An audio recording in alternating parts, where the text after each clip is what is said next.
The workplace is changing fast. As an L&D team, how do you build a learning culture, develop the next generation of leaders, and transform your business in an increasingly digital world? Connect your leaders to the world's biggest thinkers with Big Think Plus. Get smarter, faster, with over 1,200 video-based micro-learning lessons designed to level up your learners. Featuring more than 500 experts, executives, authors, athletes, and intellectuals at the top of their field. Across 21 capabilities for the 21st century, from leadership, management, and executive presence to critical thinking, innovation, health and wellness, DEI, sales, and more. Big Think Plus brings you premium instructionally designed video lessons paired with practical tools to optimize learning, create a culture of practice, and enable conversations across your workforce. To make our content come to life in your organization, we offer unlimited curation support, reporting and analytics, subtitles in multiple languages, seamless integration into any LMS or LXP, and a fixed-fee enterprise-wide model. We can't wait to explore all the ways Big Think Plus can make your organization smarter, faster. Let us help you build, develop, transform with Big Think Plus.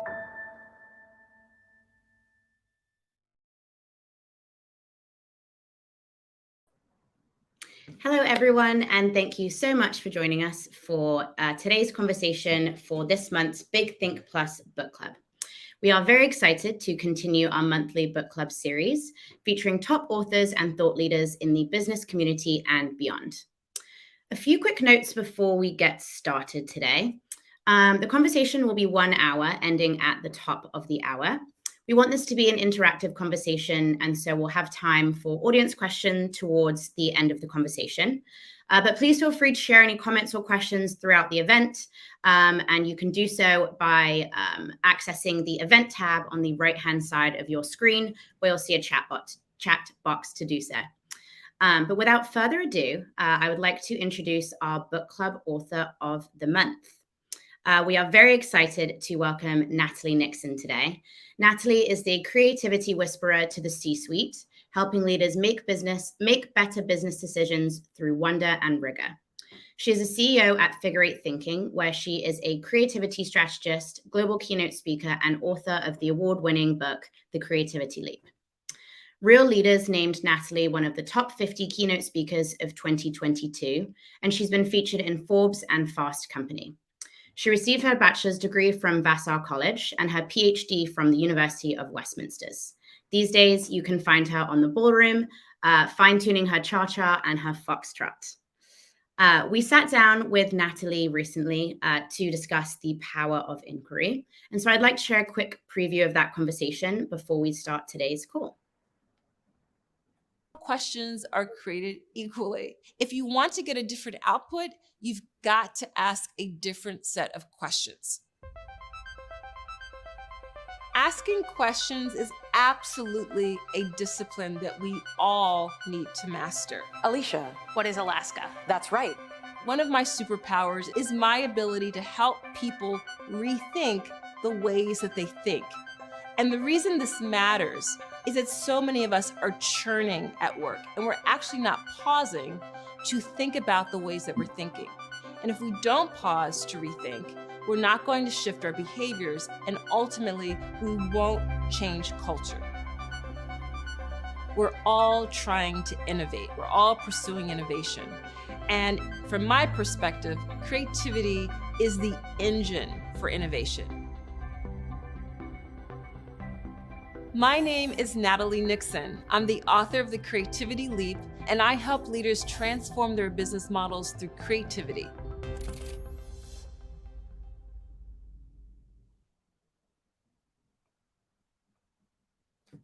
Welcome, Natalie. Great to have you with us today. Hi, Hannah. Thank you so much. I'm excited to be here. We are very excited, and we're very excited to be discussing this book here, The Creativity Leap.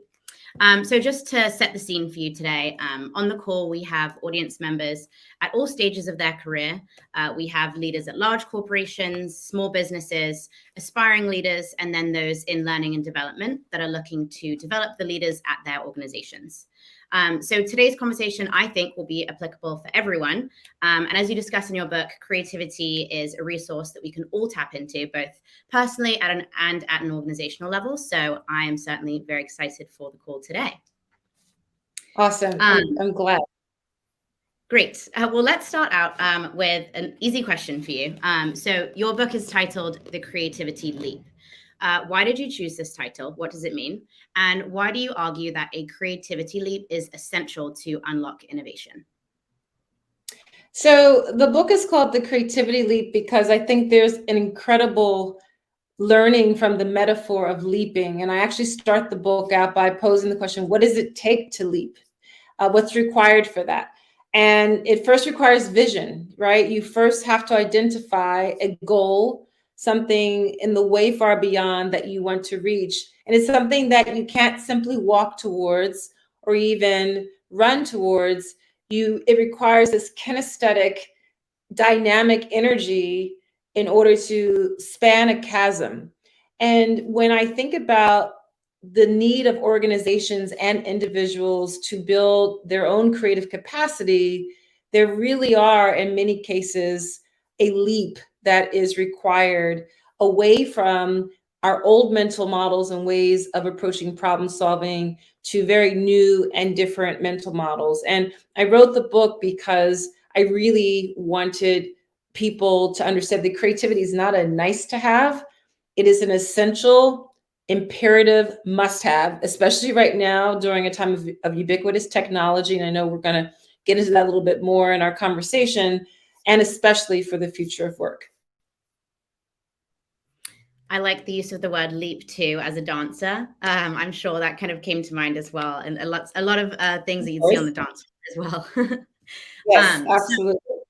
While you were introducing your book, I pushed out the question that we discussed ahead of this call around if the audience believes that creativity will rank as one of the top 3 job skills in the next 5 years. And I think you'd be very interested to know that 96% of attendees said yes, they agree that this would be a top skill. So I'm not sure if that aligns fully with your research and what you're doing, but I certainly think it's in the right direction and shows that creativity as a skill set is definitely trending in the upwards direction, or recognition of creativity is trending in that way. Yes, it does. It's very much aligned. I'm glad to hear the audience believes that the majority of people here believe that creativity will be a top leadership skill. Did we get a chance to ask the follow-up question? We are following up right now. If everyone looks out for the next question coming through. Here we go. Around if the audience identifies themselves as creative. I think this is an interesting question because, and again, you discuss this in your book with around the different ways that we can express ourselves creatively, or different sources where we can draw creativity from. I know personally, I like to express creativity both in and outside of the workplace, but my original thinking, was around, like if I want to be creative, it's something I'm going to have to do in my free time. But really, if we shift our thinking, it's something that we can definitely implement within the workplace as well. And I think that's why your book is such a great guide as to how we can do that, and a lot of practical tools that you'll be sharing today. And I know our audience will benefit from around how we can really benefit from an organizational standpoint as well. Good. I'm glad to hear that you understand the ways that you can build that creative capacity, both in the office and outside of the office, because it really is inside out work. It requires both. And now we have the results of our next poll around if the audience identifies as creative. We had a little bit less here. We had 88% said they do, and 11% said they do not. I love that. I'm happy that so many people are self-identifying as creative. A lot of the time, when I give keynotes, I will pose this question. It's a very informal poll, and the majority of people will raise their hands and agree that creativity will absolutely be one of the top 3 skills required for leadership and in our organizations in the next 5 to 10 years. And then when I ask, do you self-identify as creative? Sometimes a lot more hands go down. And what we see is a bit of a gap analysis between understanding that creativity is a really critical skill and then not necessarily believing that oneself has creativity. So shall I go in a bit more, Hannah, into how I think about creativity, how I define it? Yes, I would love to dig into that. I would love to get into a question, especially with the central principles of wonder and rigor in your book. So could you define wonder and rigor, which you speak about as the key components for creativity to thrive? And again, this is a big question, but how would an organization or an individual tactically achieve and implement these principles? Great. So the definition I landed on to make creativity a lot more accessible and to hopefully democratize creativity, present company excluded, since so many of you self-identify as creative, is that creativity is our ability to toggle between wonder and rigor, as Hannah has just mentioned, in order to solve problems, produce novel value, and generate meaning. But if we simply think of it as toggling between wonder and rigor to solve problems, that's the way we get away from siloing creativity only as something that artists do. But if you think about creativity as our ability to toggle between wonder and rigor to solve problems, then you quickly realize that the best accountants and attorneys and coders and physicians, farmers, plumbers, etc., and artists are very creative when they're toggling between wonder and rigor to solve problems and generate novel value. Now, wonder is about audacity, humongous blue sky thinking, deep curiosity, awe, and the ability to pause, because it's really hard to wonder when you're going 80 miles an hour. Easier when you're going 8 miles an hour, but really hard to wonder when you're churning and going 80 miles an hour. You have to pause. Rigor is the dimension of creativity that is equally important, and it's the one that we typically forsake. So rigor is about discipline, focus, time on task, skill mastery. Rigor is not particularly sexy, and it's often very solitary. And we need rigor in order to anchor the wonder, and we need the wonder to ensure that we don't burn out. And there is unprecedented amounts of burnout right now happening in our organizations. But I didn't stop there and say, okay, folks, toggle between wonder and rigor and off you go. You'll be creative. How do you activate that? How do you amplify and activate that toggling between wonder and rigor on a consistent and sustainable basis?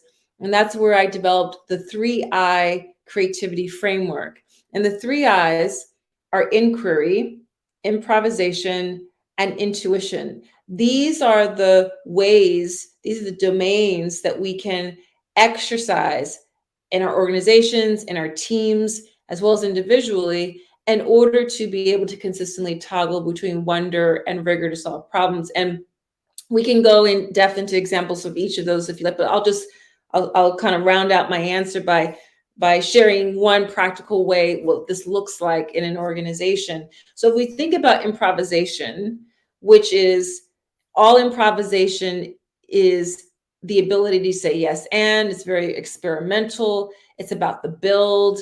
It's about adaptive, self-organizing systems. That's the more technical definition of improvisation. We see it in jazz music and great comedic improv and those sorts of areas.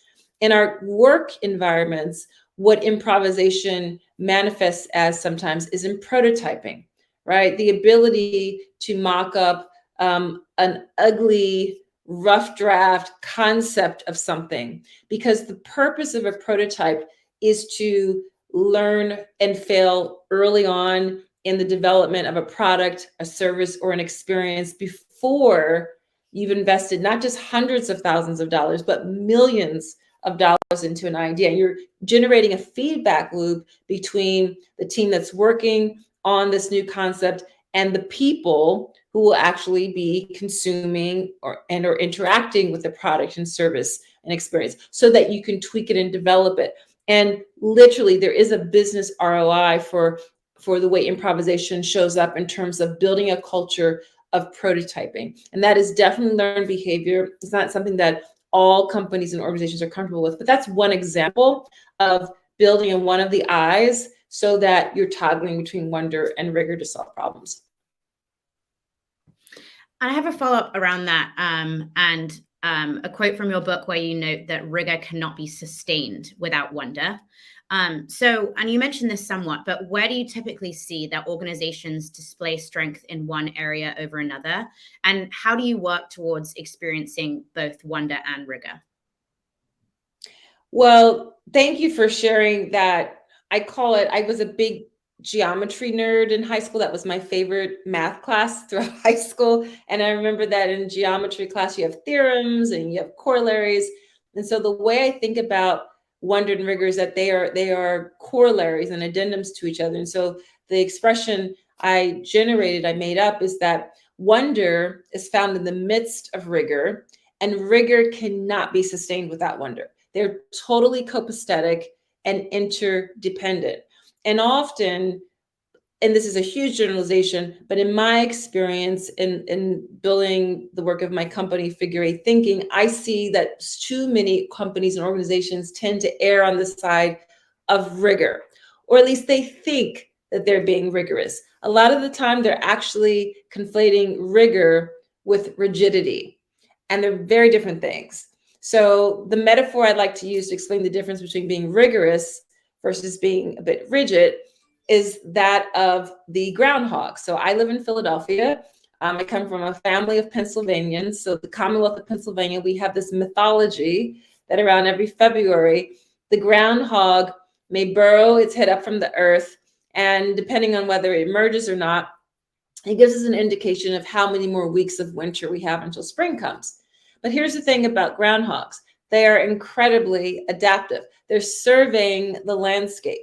So when we are rigorous, we are disciplined, we are focused, we're developing skill mastery, we're dedicating time and space for that deep focused work and thought work, but we're also able to adapt and shift and pivot accordingly to doing an environmental scan.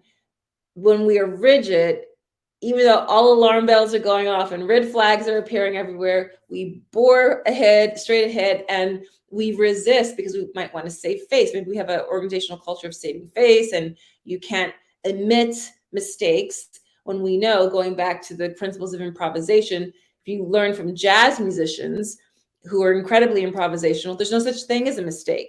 Mistakes are opportunities for the build. So, to build more rigorous organizations, it's really important, for example, to build in what I call rigor sprints. So rigor sprints are allowing people the time and the space for very heads down focused work. That's not about churning through, responding to emails. That's not rigor. Rigor is giving people the space and time to do that deep, what Cal Newport, who's a productivity expert, calls that deep work, that deep thought work. And so an example of that would be, Google used to do something they called 20% time. So about every fifth day, they would allow people to really get down and dirty with a thought experiment or a question they had parked, had nothing to do with their P&L responsibility. That typically happened on Fridays. And they were okay with it not necessarily connecting immediately to the bottom line. And one of the things that was birthed out of Google's 20% time was Gmail. So that's an example of a way to think about a rigor sprint. But even in shorter increments, it doesn't have to be the fifth day of every work week. You can build in a 10-minute rigor sprint where you allow people maybe at the start of a meeting or in the middle of a meeting to go off camera, put on a timer, complete silence, and do their own reflection on a particular question. Another example of rigor sprints is the last example I'll give. One of the companies I interviewed for my book, The Creativity Leap, ArcWeb, they're a tech firm based here in Philadelphia. Before the pandemic, they were already experimenting with a very hybrid way of working of 3 days in the office and 2 days at home. And the people I interviewed there shared back that on the days when they were working from home, they were able to do much more focused, concentrated work so that when they came back to the office, their collaboration in person was much more productive and meaningful. And I can give examples of wonder later, but I just wanted to share more specifically about rigor in this moment. No, that's great. And I'm looking at the chat here, and we're definitely seeing people really resonating with this idea of kind of a rigor sprint, and allowing ourselves time to kind of dedicate to both wonder and rigor. And you mentioned the remote working. It was interesting to read this, knowing all of the shifts that would come with COVID and kind of the hybrid workplace environment. So it was very interesting for me to read that from a time perspective of when you were talking to folks before all that happened, and how we're kind of seeing that it had to be implemented, that people had to work hybrid, remote, and from home. So that was very interesting to read that section of the book around kind of who knew, right? Exactly. Well, moving forwards, kind of to talk more around creativity and artificial intelligence and kind of forward focus prepping for the future. Since writing this book, we've seen a lot of generative AI advances, specifically ChatGPT, as obviously there's been a lot of conversation around that. So I'd imagine that the way you're thinking about creativity has evolved with these new technologies as they've evolved as well. So what does it mean to you to be creative in the midst of ubiquitous technology? It's a question that is really interesting to me, and something that I've explored in a few articles I've written for Fast Company magazine. And I first want to acknowledge the fear/terror that a lot of us have around emergent generative AI. Right now in the popular parlance, we're talking a lot more about ChatGPT. So the fear is real, it's understandable. And I like many others, have significant questions and concerns about the way AI gets rolled out and how inclusive it is, and those sorts of really important questions. Where I was really wanting to land in a recent article I wrote for Fast Company, which is called The AI We Didn't See Coming, Artificial Imagination, was to first acknowledge those fears and reckon with them, and also offer up an optimistic perspective as well, which is that identifying that this is in some ways kind of phase 2 of AI. Phase 1 was something we were calling 5 to 10 years ago IoT, right? The Internet of Things. And what was interesting about that phase is that it was really significantly impacting blue collar workers and people who worked, say, for example, in a factory environment where their jobs were at stake as robots, for example, and different sorts of automation were taking over their tasks. What's interesting about this phase of generative AI is that it is affecting what we call white collar workers and people who are active in the knowledge economy, and where your capital is in your intellectual property. And so what I've offered at the end of this Fast Company article were a few ways to think about AIs, for example, your collaborator, right? If you've played around at all with ChatGPT, then you're well aware that the tool is only as good as the questions that you are able to frame. So important, in fact, that we are now seeing a new job category of prompt engineers, which was not even a thing. I don't think it was a thing 2 years ago, definitely not 5 years ago, right? And they're paid a decent amount of money, but what it's necessitating is that we actually get better at asking questions, framing and reframing questions.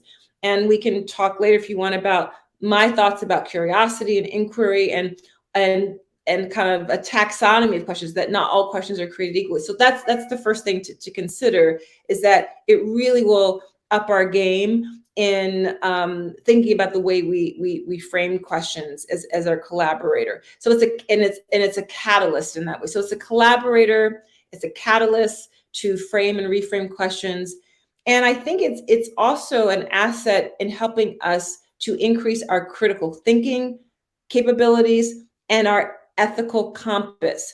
And what I mean by that is even the most recent versions of ChatGPT have only scrubbed the internet, I think as far back as 2021, right? So it's not even reflective of all of the data input from the past 14 months or so, which means that if you stop at whatever ChatGPT or any other AI tool generates, and you don't go back and check and reconfirm the sources, that you are doing yourself a disservice. You can't stop at the output of ChatGPT as being the final answer, right? So it really requires us still to be quite effective in our own critical thinking and to go the extra step of fact checking. And the ethical compass I'm referring to is we do need to be very present about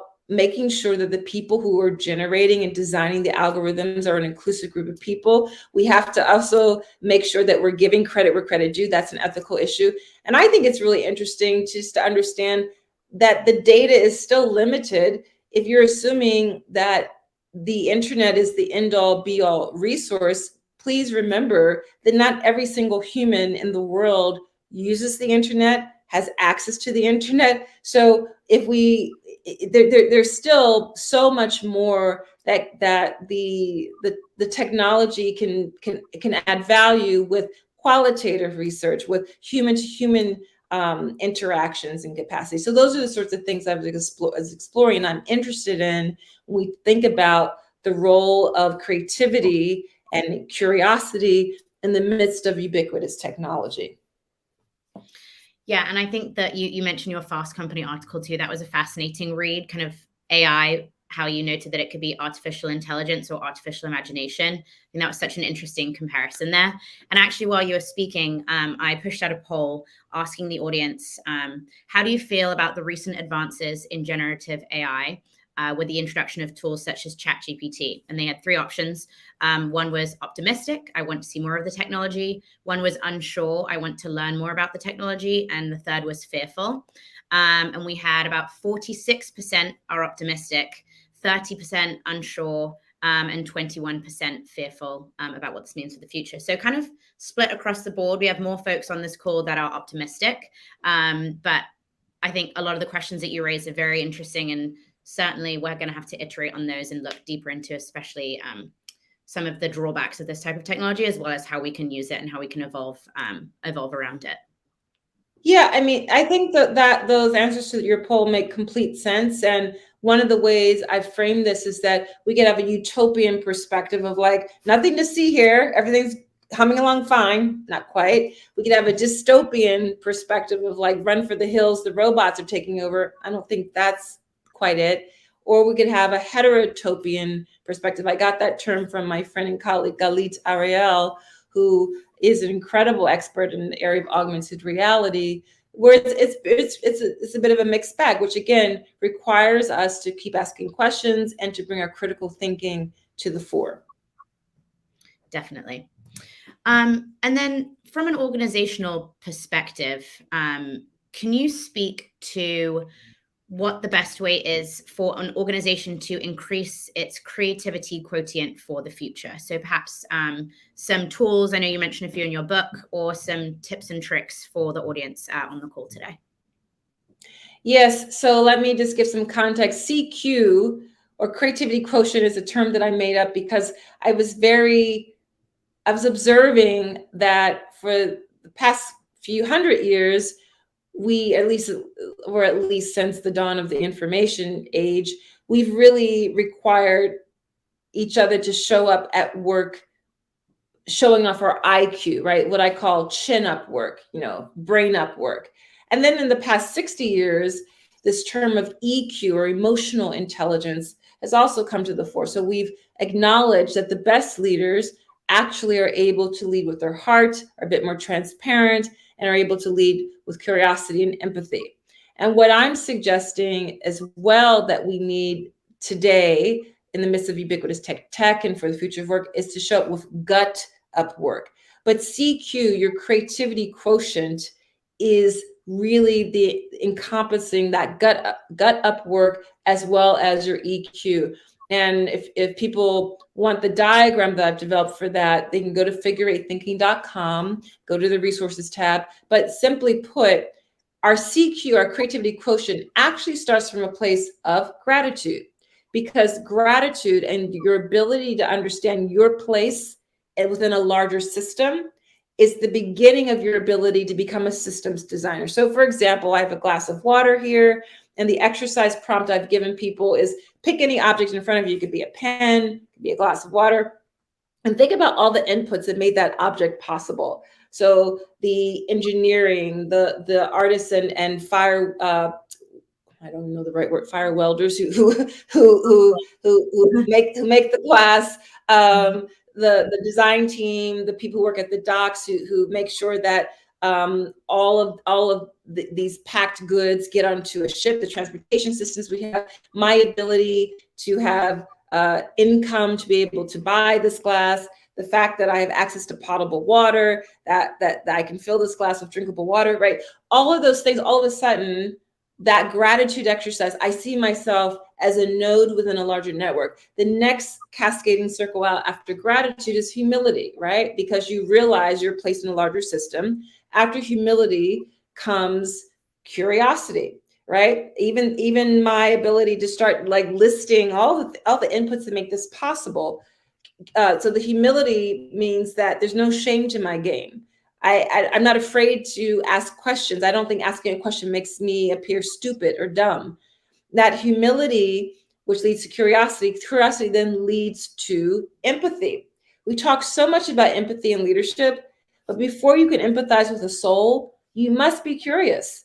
You must have the ability to frame new and different questions. Why do they do it that way and not our way? How come? Why do they sit over there and not over here? Why not? Right? So being able to ask those questions, and finally, curiosity hopefully leads to equitable action. And so CQ means that we must have cognitive diversity in our teams, because if I only have people who studied anthropology like I did and had the same sorts of work backgrounds and career pathways that I've had, are the types of questions that we generate will be super limited. So we need cognitive diversity in our teams. We need to practice that gut up work. And what that looks like in leadership is to be very revelatory as a leader around the times that your intuition, that nudge, that internal knowing has been integrated with the hardcore data. Intuition is a form of data as well. Integrating that with what's on the Excel spreadsheet to make strategic decisions and sharing that out is super important. And finally, when we build our CQ, our creativity quotient, we really are going to optimize the blurred boundaries that we're all working in. Like right now, Hannah and I, we're both working from a home office environment. We have a peek into our personal lives. That's, I believe, not going anywhere. What we're calling hybrid work, this blurred boundary work, will one day just be called work, right? And the companies and organizations that make room for those blurred boundaries will be able to attract and retain the best talent. So those are just a few ways that your creativity quotient shows up in the way work is designed. Excellent. And you actually just transitioned nicely to our next question, which was around the future of work. So at one point in your book, you mention the working to learn model and kind of a shift away from learning to work to working to learn. So can you speak to how this, you think, will determine the future of work? Yes. So that shift is something that, That shift is something that my colleague, Heather McGowan, who is a future of work expert, has honed in on for some time now. And, but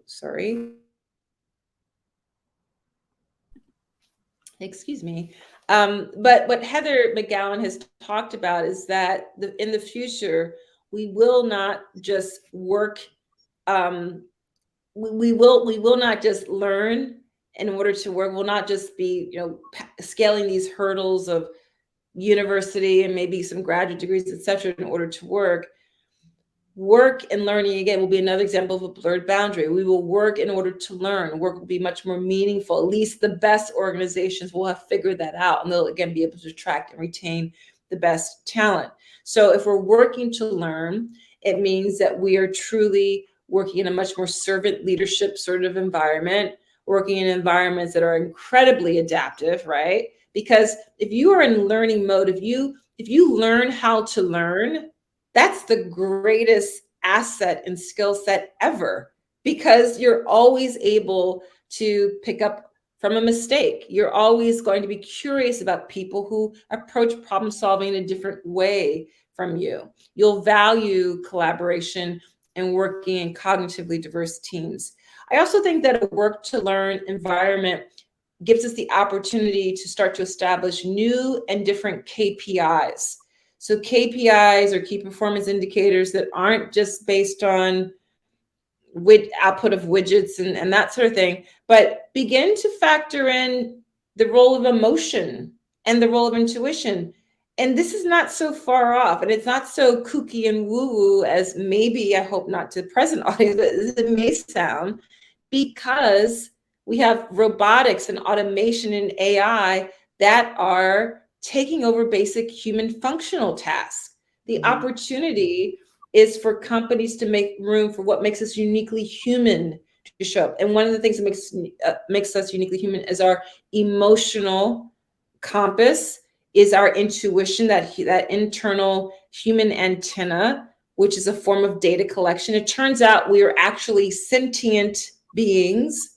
We then feel, so we first sense, we then feel, that flows into cognition, to think how we think, and then act. So Descartes, the brilliant philosopher Descartes, in my opinion, he had it half right. He said, I think, therefore I am.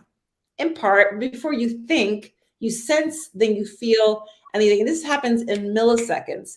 And so what if we had KPIs, performance reviews, ways that we are recruiting and hiring, that we're not only interested in, what the tactical things you can list on your resume today, but we're concerned with, how do you make people feel around you? How are you feeling positive, energized, recharged by the work? How are you feeling a bit depressed or not so energized? That data is equally important. These factors all generate or don't generate productivity.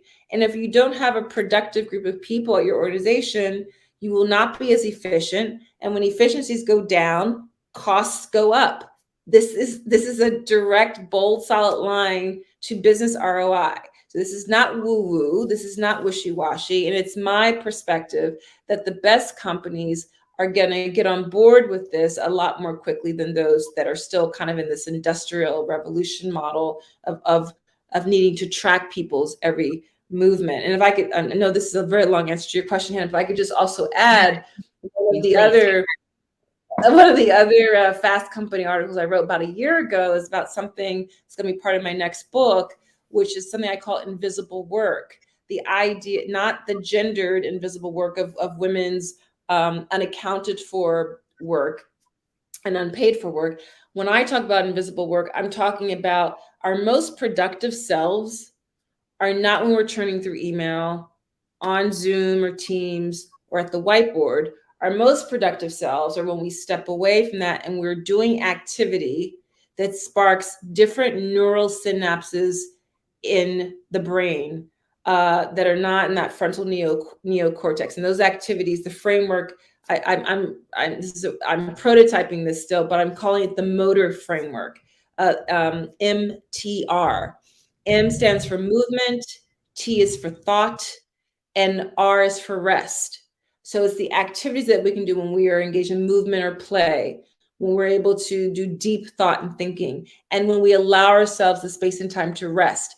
Then when we come back to the work at hand, we're refreshed, we're energized, we're more generative. There's a reason why when you go for a walk and you come back to your desk, all of a sudden that problem that we were just stuck on, things begin to spark and or gel. So anyway, all of these factors are going to be a larger part of a work to learn environment.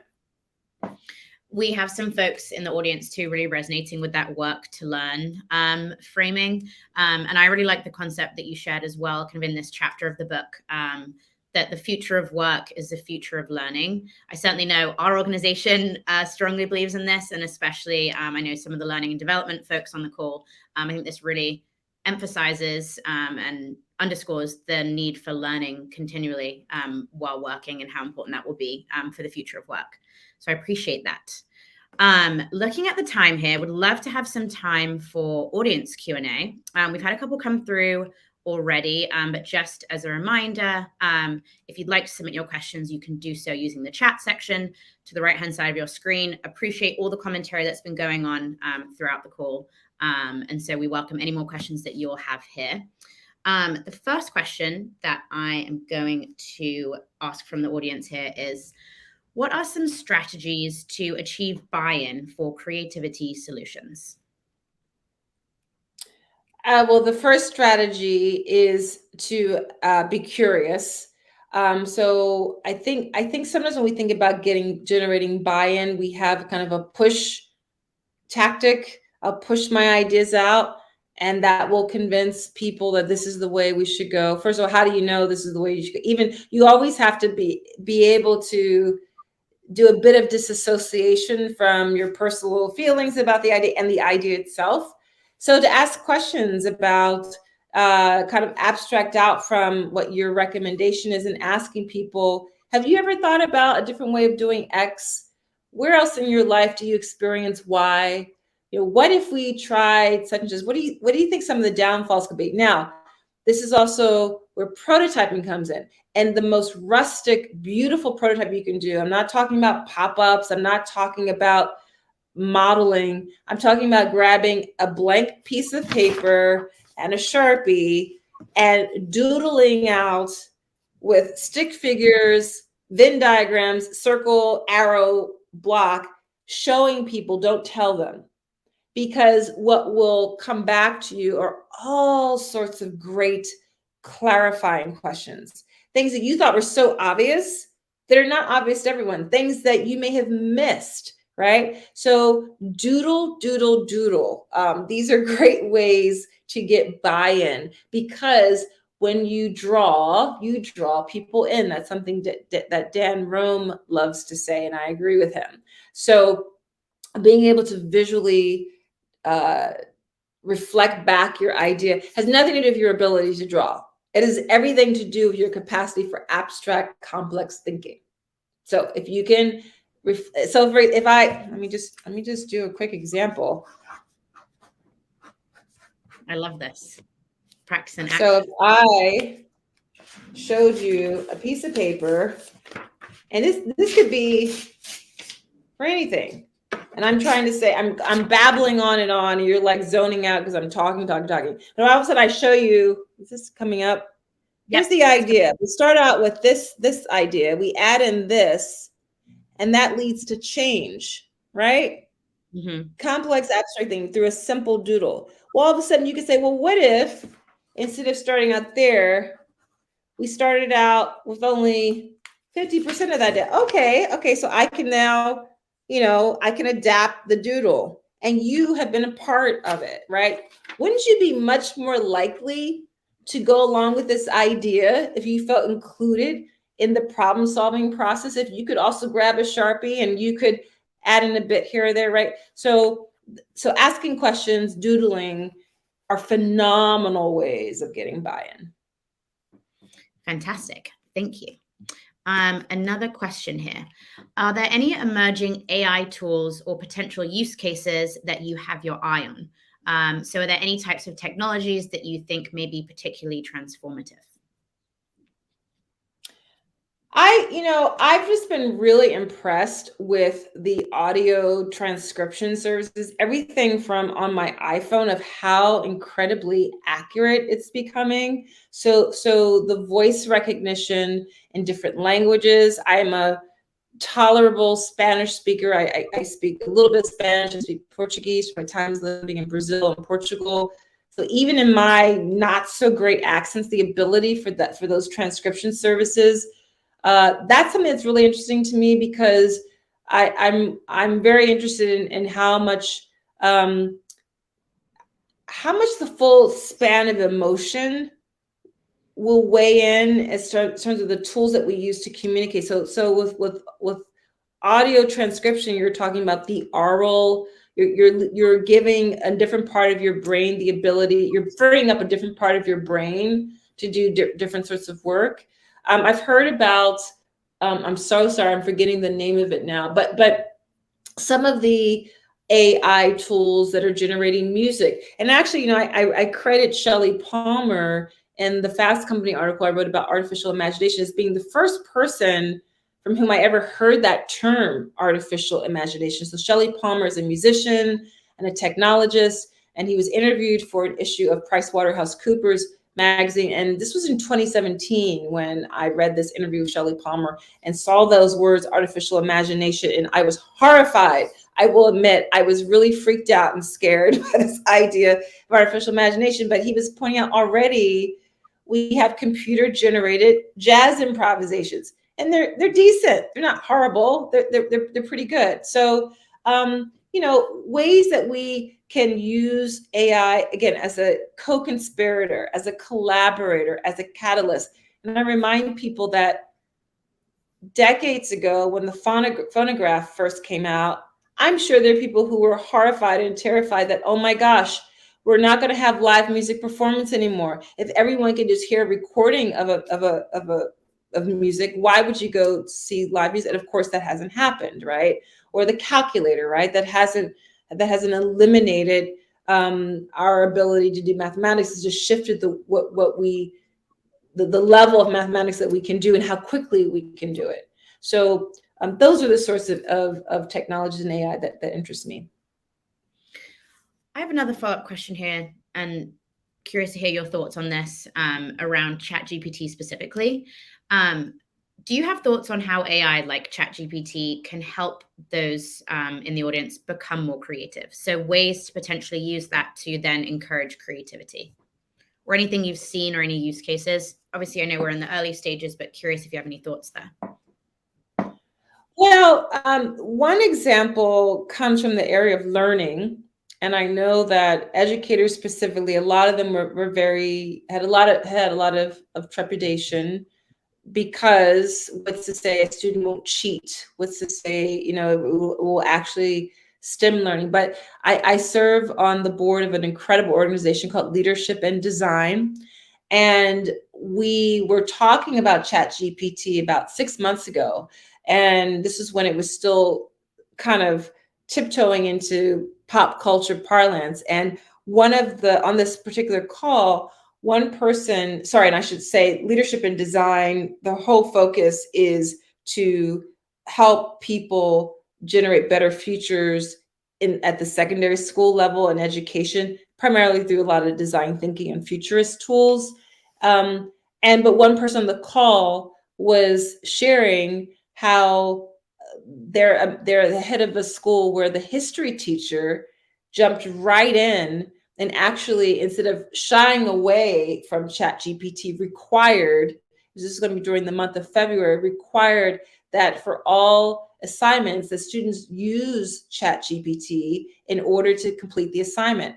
So I just thought that was a really optimistic and courageous way for a teacher who could be totally threatened by something like ChatGPT, but the curiosity on the part of the teacher to understand, how are students going to interact with this? What kind of conversations can we have about how this helps their research, how it hampers their own thinking, how it sparks new thinking? So that ability to lean into a technology is something that I think we can all learn from.